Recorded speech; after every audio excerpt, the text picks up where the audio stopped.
now to our main event.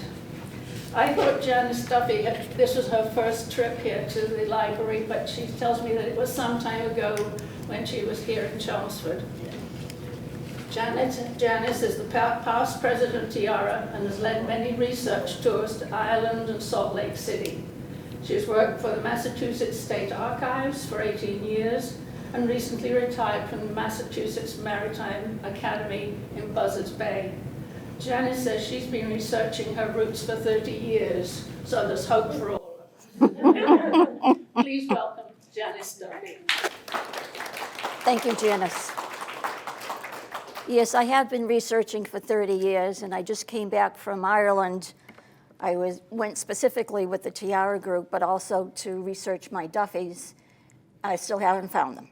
So the search continues for the Duffys. There's too many of us. Now, I'm talking to a few people, Tom and a few other people. I gave this talk many years ago, I think to this society, plus I've given it to other societies. And Tom wanted to know if it was the same talk. It's not. I stayed up last night getting new people to talk about. So I am not going to bore you with the same old, same old. Okay, let's see if we can get this started.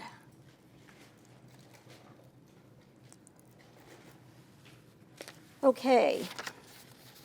Passenger list for the Port of Boston, 1848 through 1891. How many of you have looked through those lists? How many of you have found your ancestors in that list? Wonderful. Wonderful. I'm going to do a little something different this time. I'm going to go a little bit into what is on FamilySearch.org and Ancestry. Because a lot of people, not you particularly, but a lot of people that are starting out doing genealogy like to just sit at home and do it on the web. And some of you who have been doing it as long as I have know that sometimes you just can't do it on the web. You have to get out and go to the repositories. Now, in the early part of the 19th century, our ancestors came over in ships like this, the barks, the brigs, the sailing ships. And it was a long time if they were coming over from Ireland to Scotland or Germany or wherever. It took them a long time to cross the ocean. This is a map of Boston. And when I first got it, I thought it was really cool. I still think it's really cool, but it's not an 18th century map. This is a map about 1920. And the reason I know that, if you look over in the corner there, you see Logan Airport. So it's not as exciting as I thought it was going to be. But if you can look down at the bottom, that's Atlantic Avenue, where a lot of the ships came in. And right there where the smokestack is, that's Commonwealth Pier. So the ships came in and stopped along any one of these piers, whatever shipping line it was. And over on the far corner, just a little ahead of where Logan Airport is East Boston. Now, we don't think about East Boston that often, but East Boston did have a number of terminals where the ships came into as well. There are two distinct passenger lists for the Port of Boston. One is the U.S. Custom list, and one is the Massachusetts State list. The federal government in about 1820 started keeping, God bless you, track of the people coming into this country. So when a ship came into Boston, the ship's captain had to produce a manifest or a list of all the people on that ship, and they had to pay head money to the federal government. About 1845, 46, 47, more and more Irish were coming in because of the potato famine. And the state of Massachusetts wanted to make sure that these people coming in weren't going to live off the state. So they instituted head money. So the ship's captain had to make, the original list stayed with the ship and the captain. They made a separate list to give to the federal government, and then they made a third list to give to the state government. So there are two lists for Boston, the US Custom list and the Massachusetts state list. And over the years, they've gotten confused, especially when things have started to get on the internet. Now, how many use Family Search? I use it a lot. It's very good. When I do Family Search and I'm looking for something from Massachusetts, what I do is I click on the map there, and then I go down, I click on Massachusetts, and then I go into the search mode. There are 114 collections of records that just deal with Massachusetts. One of the collections is Index to the Boston Passenger List, 1848 through 1891. Then, right, I think 2 or 3 collections above that, it's Boston Passenger List, 1820 to 1891. Do you see a difference? That index is an index to the state list. Those Boston Passenger List, 1820 to 1891, is the US Federal Custom List. That index does not go to that collection. And over the years, it's gotten very confusing. In the 1930s, during the Depression, they had the WPA work programs. And one of the programs they had was a federal program, but they went to the State House in Boston. They took the index cards that people had typed up, started typing up. And so they had the manifest from 1848 to 1891. They created the card system. And that's the card system that is microfilmed and on Family Search. But what Family Search doesn't have, until recently, is the state list. Okay? If you go to Family Search and you go to Catalog, and you put in, did I write it down? I don't know if I wrote it down. I must have. Yes, I did. Family Search, and you click on the tab that says Catalog, and you put in Register of Passengers Arriving in Massachusetts Ports, 1848 through 1891, you're going to get the state list. That was recently put up maybe, I want to say 6 months ago, but I think it's been a little bit longer than that. Again, it's very confusing. However, if you go to the index for 1848 through 1891 and then go to this register of ships, you're going to get the manifest. And why do you want to get the manifest? Can anyone tell me? Yes. You always want to get an original record. An index is just an index. It tells you, and you'll see in a few minutes, I have some of the index cards. It tells you the basic information, the name of the person, where they're from, when they arrived in Boston, and so forth. When you look at the original manifest, you get the stories that I'm going to tell you.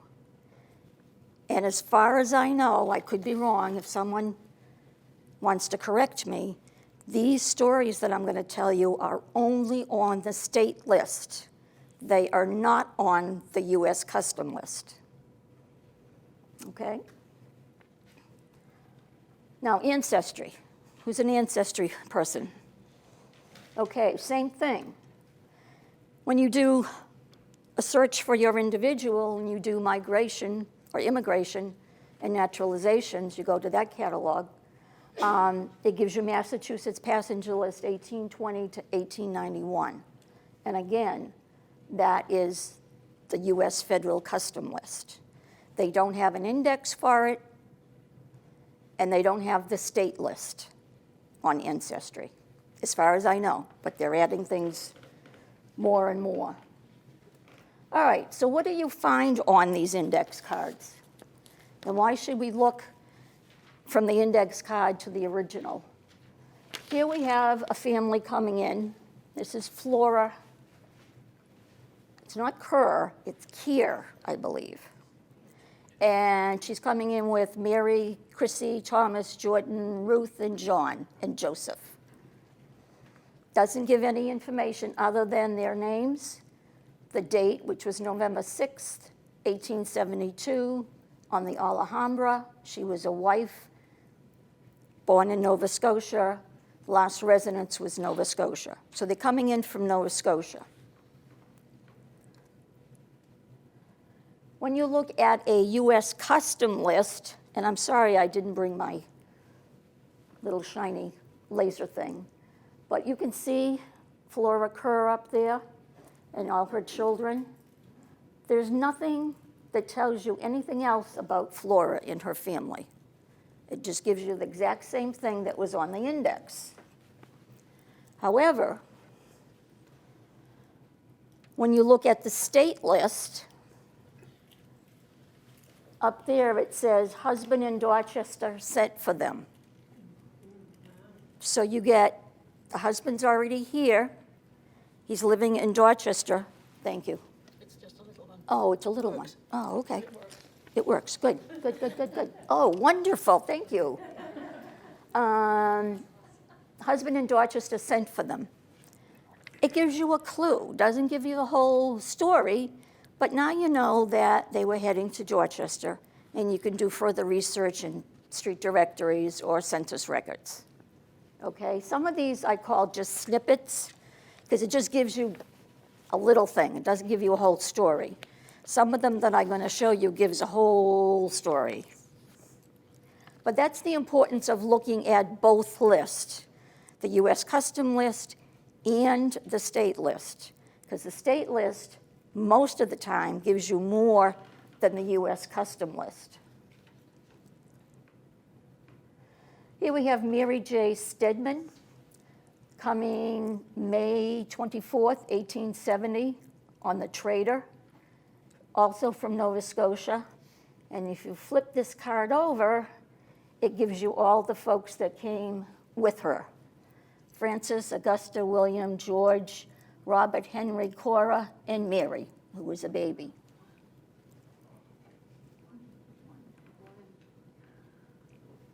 This is a US custom list. Again, I cut off her first name, sorry. I was doing this last night at 10 o'clock. But it gives you all the folks that traveled with her and the fact that they were coming from Nova Scotia, but it doesn't give any other information. Now, through the magic of the state list, we get this wonderful story. Here we have the Steadmans coming in, and this child is 2 months old, okay? That was Mary. Child belongs to Francis J., who's up here, who's 21, and is H. Park's illegitimate. But the family have received the child as in their own family. So this girl gets pregnant, she has a baby. The family says, okay, we're going to take care of you. The family is going to be brought up as a Steadman. H. Parks, who was H. Parks? You look right up there. He was the master of the ship. So, a little hanky-panky going on before they left. Now, I have to tell you, this child was born in Nova Scotia. And at that time period, this is 1870, there are no records kept, vital records for that time period. So you're not going to find a birth certificate. You might find, if they were religious, and I don't know if they were, you might find a baptismal record for the child. But this here, to me, is a lot. It tells you that this is the person who had her, Francis J., and that the father was H. Parks. Now, did this child ever realize that? Were they ever told that? Who knows? But you're getting a story. And when we're doing genealogy, we want to make sure that we're getting the whole story, if we can.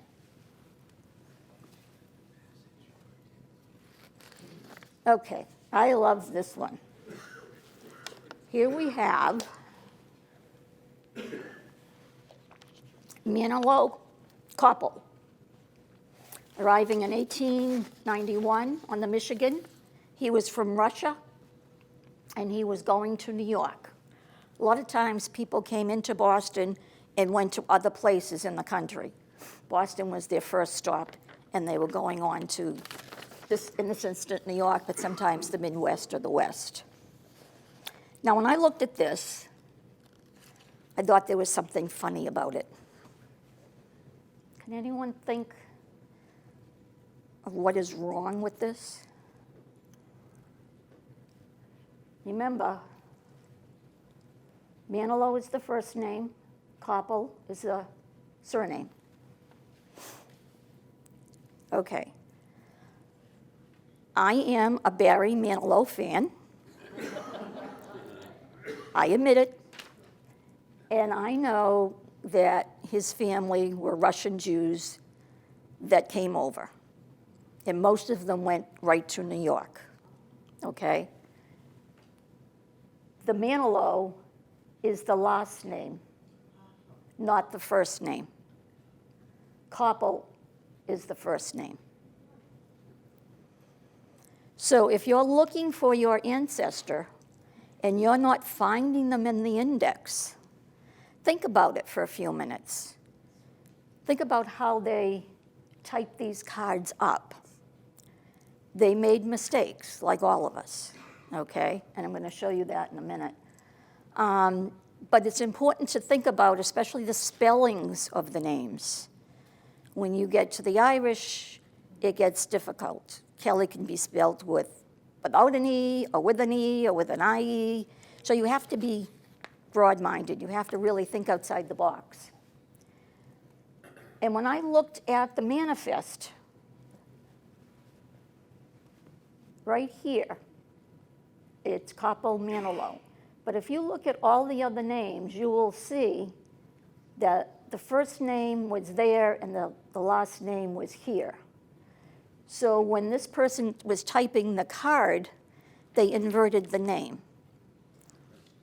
Now, unless you really are an experienced genealogist, you're probably never going to find Koppel Manilow, because you're not going to find them in the index, okay? What we are doing at the archives that I started 20 years ago, we have a volunteer program, and we're taking the index cards that were typed up in the 1930s, and we're putting them in a database. And when we come across one that we're not sure of, if we think there's an error in it, we're going back to the manifest, looking at the manifest, and making a decision on what it really should say. So we're typing in the card twice, once under Koppel being the surname, and then once under Manilow being the surname. So you have a better chance of finding your ancestor.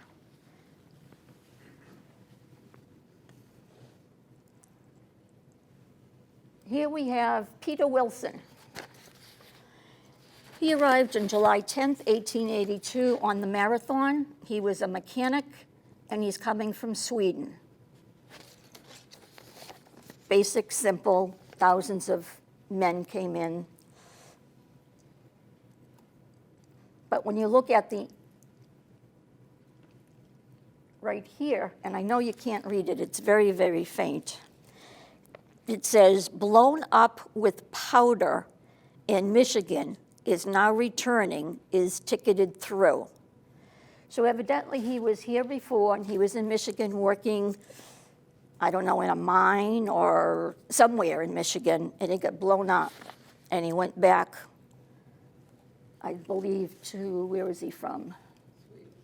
Sweden. He went back to Sweden, but now he's returning, and he's going to go back to Michigan, okay?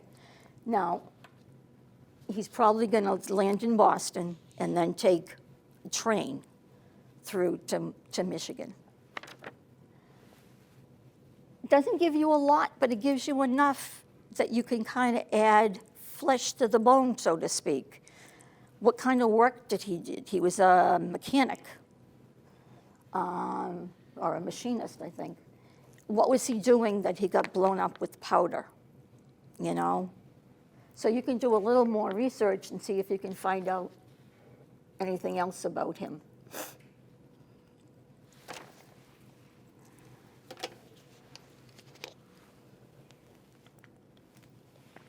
This one I used many years ago, but I found out more information about him. And I wanted to share it with you because I think it gives you a really good picture. Antonio Williams, 45, arriving June 5th, 1873, on the bark Kate Williams. He's a laborer, and he's from the Western Islands, the Azores. Last residence, San Miguel. Down here it says his condition, that he's blind.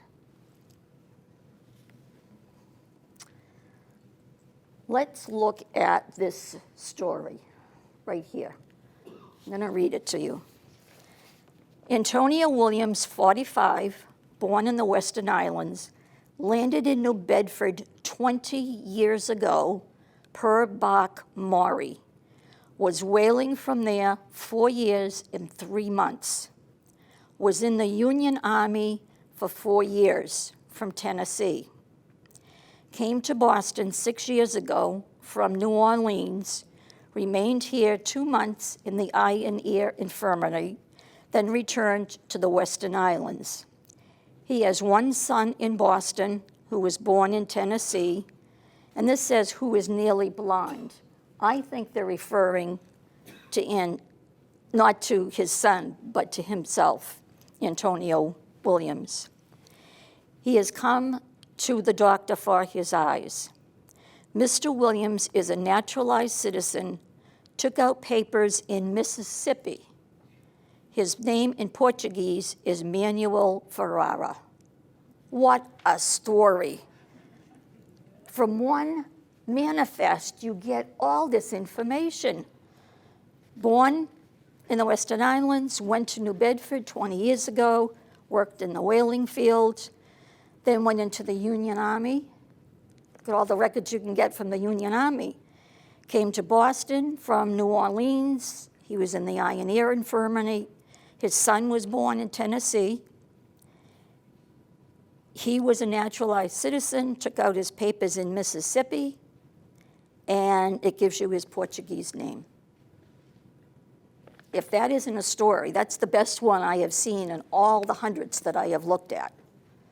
There's a lot of information there, and there's a lot of records that you can get from that information. Because again, what we're trying to do when we're doing genealogy is we're trying to put meat on the bones. We just don't want to have a name. We want to have a story that goes with it.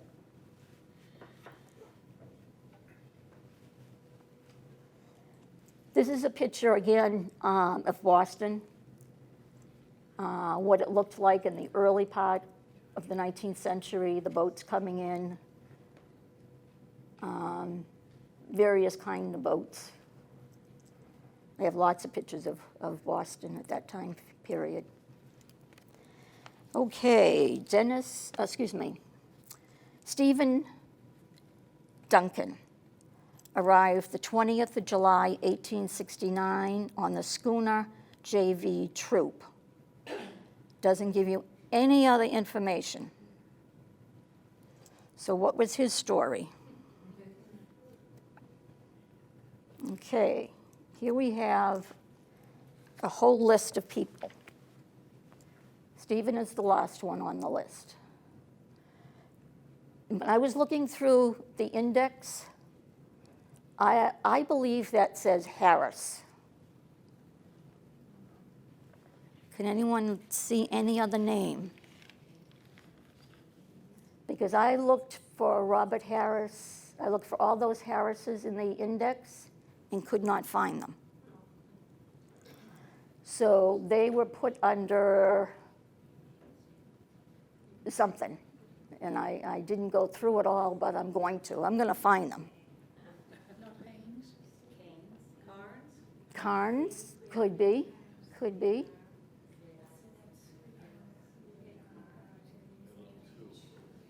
But the only one I could find in the index was Stephen Duncan. And here's what it says. These passengers were landed at Marblehead by Captain Daly, who did not pay head money there at that place. He has written to find out whether anyone collected the head money and has received no reply. Consequently, he pays the head money on these passengers. So if you look up at the top, it was going to Boston, but via Marblehead. So when they got to Marblehead, all these people got off, okay? And the captain was supposed to pay the head money. He didn't pay it, but he wants to know, did anyone else of his crew pay it? So no one knows, so when he gets to Boston and he turns in his manifest, he has to pay head money on all these people, even though they didn't get off at Boston. They got off at Marblehead. State of Massachusetts, no matter where you got off the boat, they wanted their money.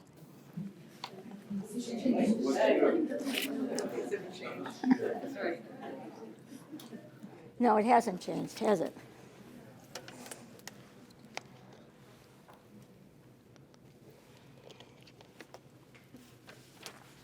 Are there any questions before I continue? You're all with me? You have one?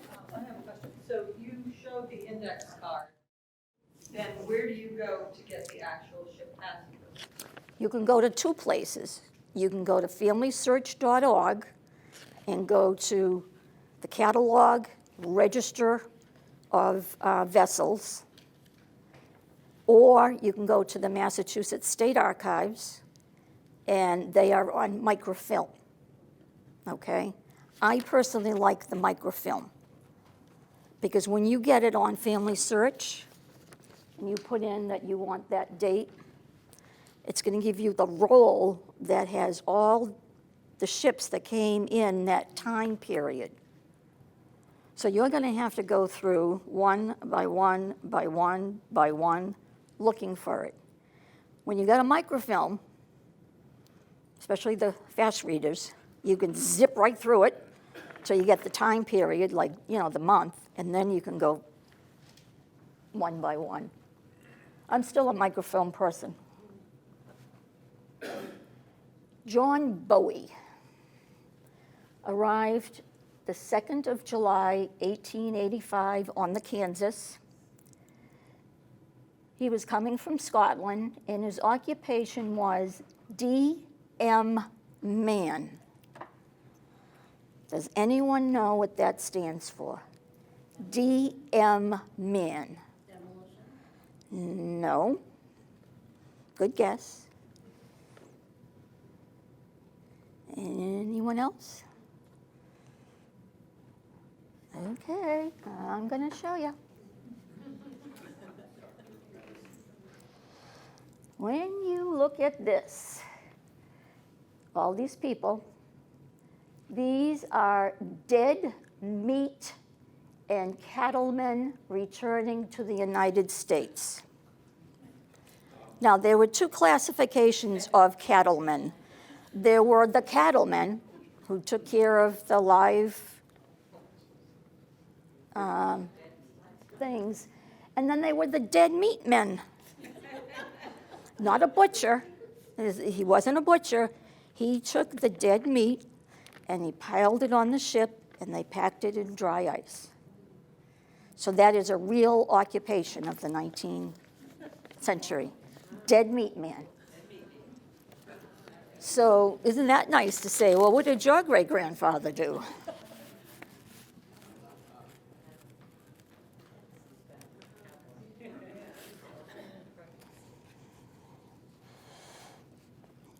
Now we have Captain Richard Fletcher, 52 years old, arriving November 28, 1885 on the Pavona. He was a mariner. He had been in the United States before. He was from Nova Scotia. Last residence was Liverpool. Now, it could mean Liverpool, England, or it could mean Liverpool, Nova Scotia. Okay? You can't make assumptions when you're doing this. Destination, United States, mental and bodily condition, insane. So, I'm going to take a long drink of water for this one. This is a real good one.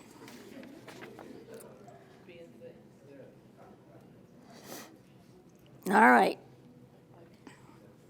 Captain Richard Fletcher, born in Yarmouth, Nova Scotia, a master mariner, lunatic. He says that his wife Fanny and 2 daughters have resided in Appleton, Wisconsin for the last 20 years. Yes, there is an Appleton, Wisconsin. I checked. So now you have Fanny, his wife. You don't know the daughters' names, but you know he has 2 daughters. He has visited them at intervals of about 5 years. So he comes and he goes. He also states that he did many years ago declare his intention of becoming a citizen of the U.S., but never became such. He always commanded British vessels, the last being the ship Prince Fort, which he lost in the south coast of Africa, March 14, 1885, since which time he has remained in Liverpool, England. Brother-in-law George F. Everett in Ottawa, Canada. Sister Mrs. Margaret Allen, 18 Bullfinch Street, Boston. Again, there's a lot of information.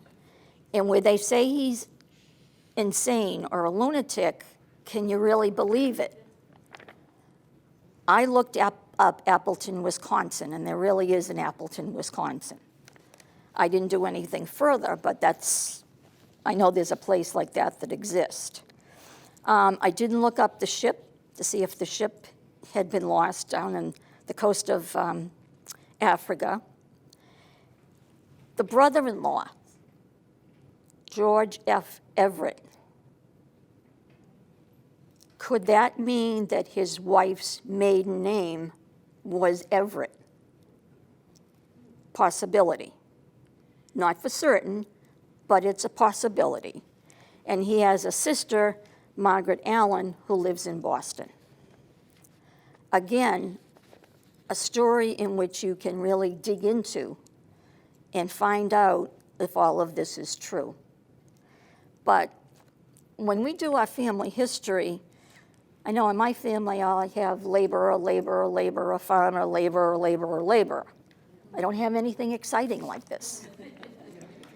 You know, in the 1940 census, my family is listed in the census not under Duffy, but under Daffy. So we are Daffy, but we're not lunatics. But these are the type of stories that you want to find. You know, whether they're true or not, it's for you to prove or unprove, but it makes for a great family history.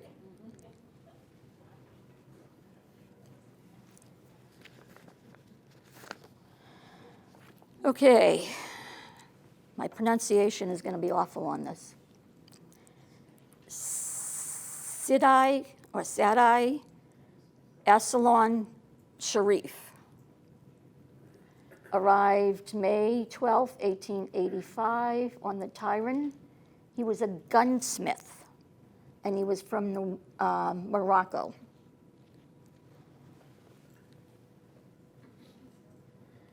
If you flip the card over, it gives you the story, but you can't really read it because when they microfilmed it, it has that black line. But when you look at the manifest, right here, it has himself and another gentleman. And it says, these two Moroccans are sent by their government to remain 6 months for the purpose of gaining information concerning the manufacture of firearms at New Haven, Connecticut. So they were sent over by their government to learn how to make firearms so they could go back and teach other people how to make firearms. We're talking 1885. I don't know my history of that time period over in that area of the world. I don't know if there were any problems going on over there, but whatever it was, they wanted to learn how to make their own firearms rather than have them imported from other countries.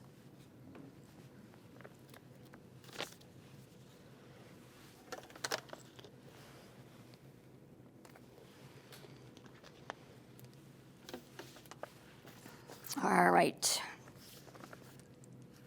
William Phillips. God, I got a lot of them in 1885. I didn't realize that. He arrived October 15th, 1885 on the Alpha.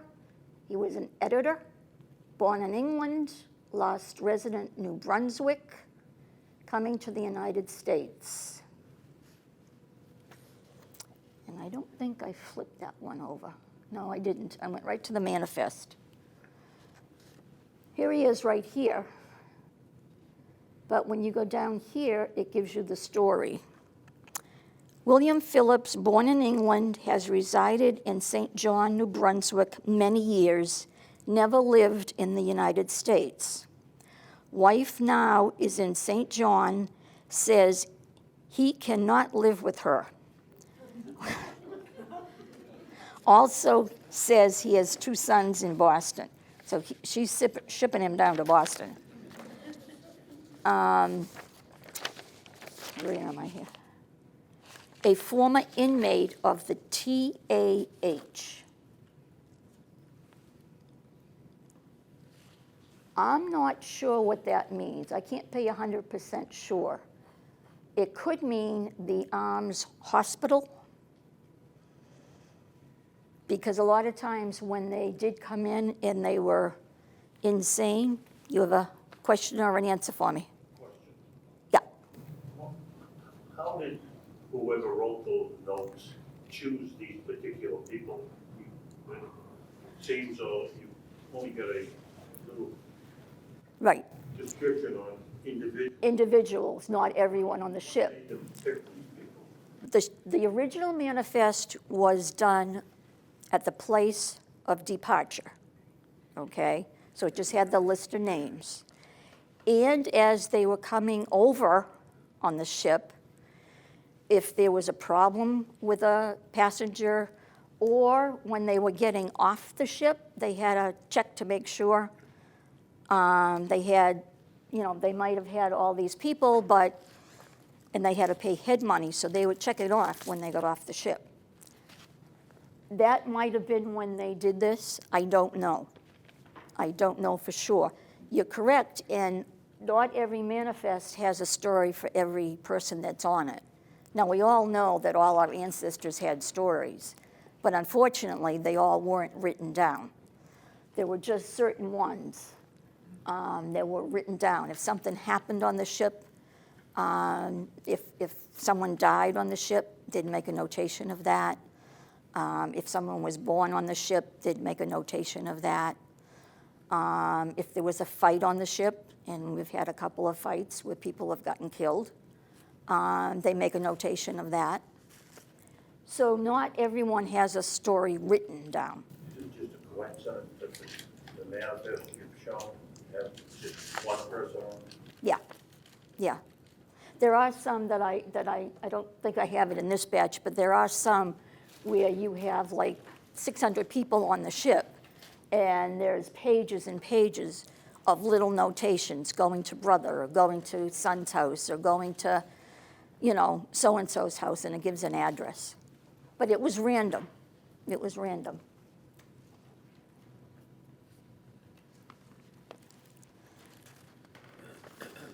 Eliza E. Cole, 23, April 16, 1887, on the Pavonia. Never been to the United States before. She was a spinster. We all know spinsters were unmarried women of any age. I've seen 12 and 14-year-old spinsters. And she was coming to the United States. But why? Why would a 23-year-old come over to the United States? To find a husband, yeah, probably. Okay. Here's a whole bunch of people. And here we have Eliza Cole and all these other women. And it says, these people are under contract to perform labor for the Crompton Manufacturing Company in Crompton, Rhode Island. So the people from Crompton, Rhode Island went over to England and gathered up these young women to come over and work for them in the manufacturing company. A lot of them that I've given examples of where women came over to work in the mills up in Lowell. There were the weavers that came over and worked doing weaving. So a lot of times they were contracted by these various companies here in the United States to come over, and the company put them up in row houses. I don't know how many of you have been up to Lowell where you see the houses where the workers lived in. Interesting enough, when you're looking at this list, you come across a 40-year-old who's a matron, okay? So maybe she had collected all these girls. Maybe they were in her neighborhood. And we also have another young girl who's only 22, Teresa Platt, who's listed as a matron because she has an infant, which is 9 months old. So all these women were coming over under a contract to work.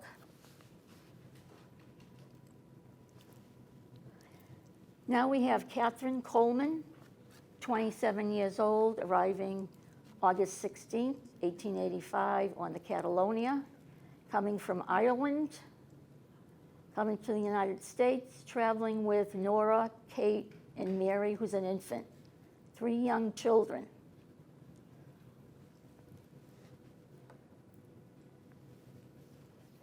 And when you look at her story, it says, husband lives in Boston at 356 Harrison Ave, excuse me, is employed as a hostler and gets $10 a week. She has been here before, June 1884, and went back after her children. So the husband and the wife come over here, he gets a job, they find a place to live, he earns some money, he sends her back over to get her children, which are 4, 2, and an infant. So those children must have stayed with a relative or a neighbor, and now she went back to get them, and they're coming back into the United States. And hopefully they have a nice life. This last one, again, I did not find the index card.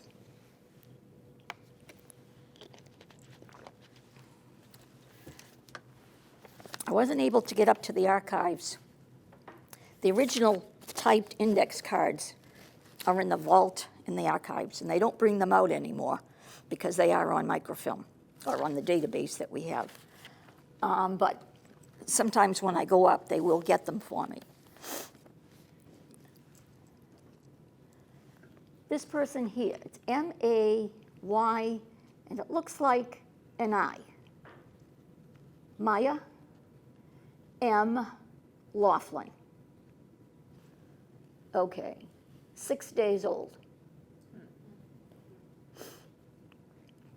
I found her mother, and her mother's name was Mary Laughlin.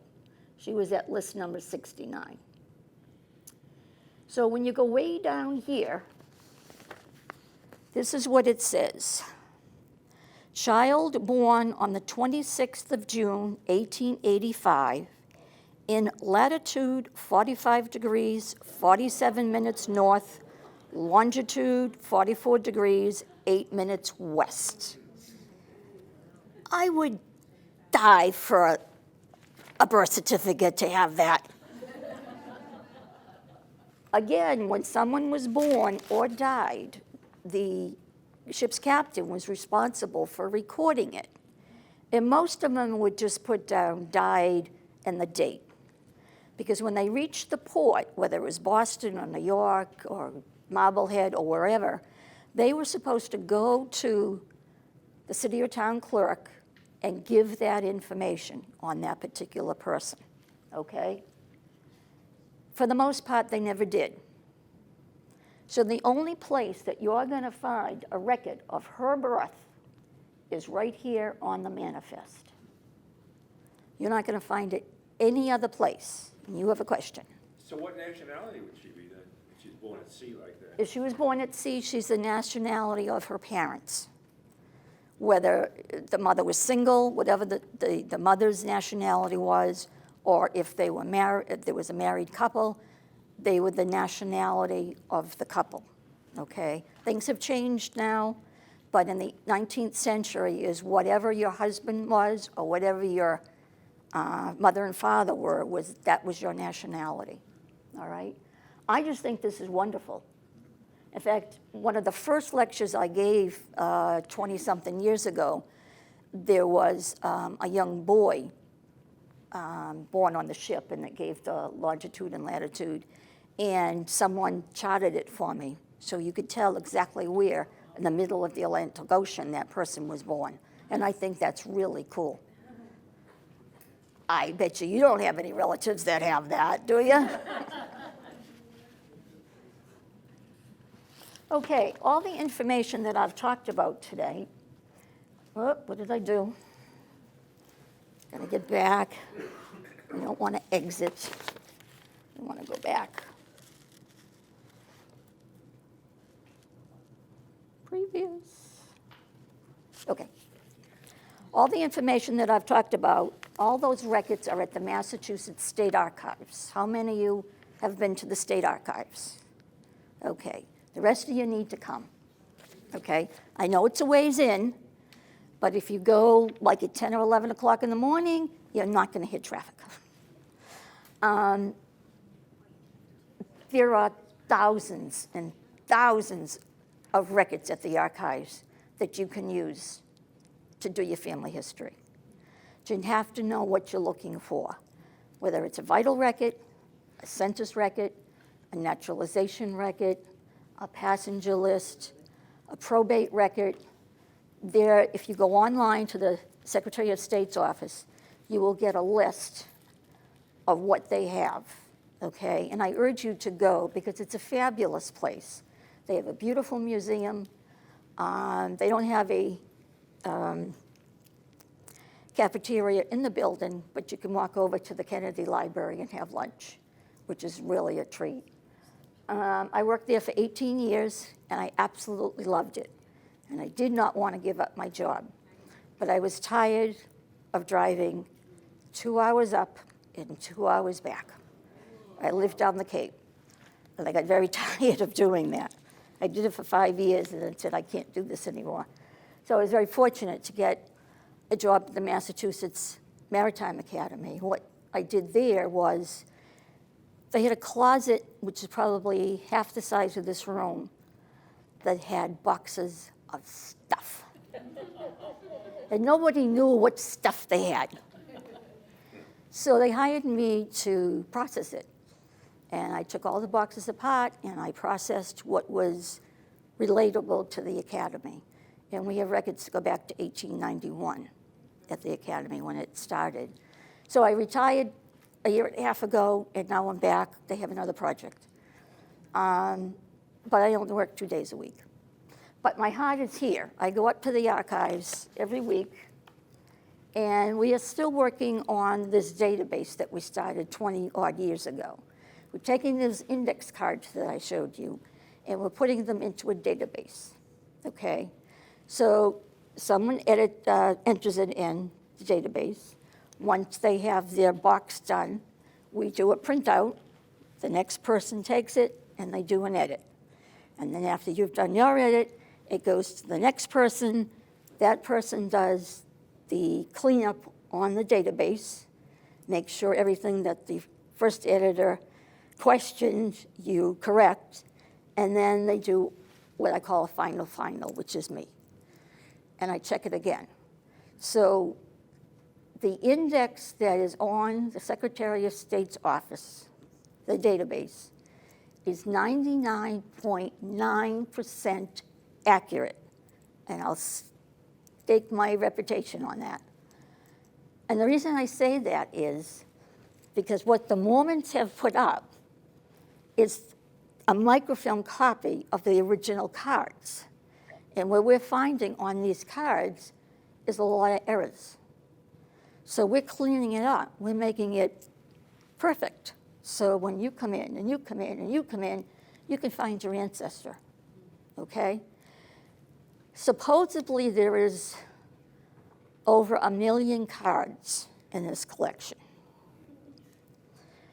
We have put into the big database, I just checked it today, we're pretty close to 750,000 names. And of that, we have about 625,000 names up online. I am asking if any of you want to participate in this program, I would love to have you. I want to finish it before I can't. A lot of the people that have started with me are gone, they've passed on, and I need fresh blood, okay? If you can give me a couple of hours a week, or even a couple of hours a month, I would love to have you, okay?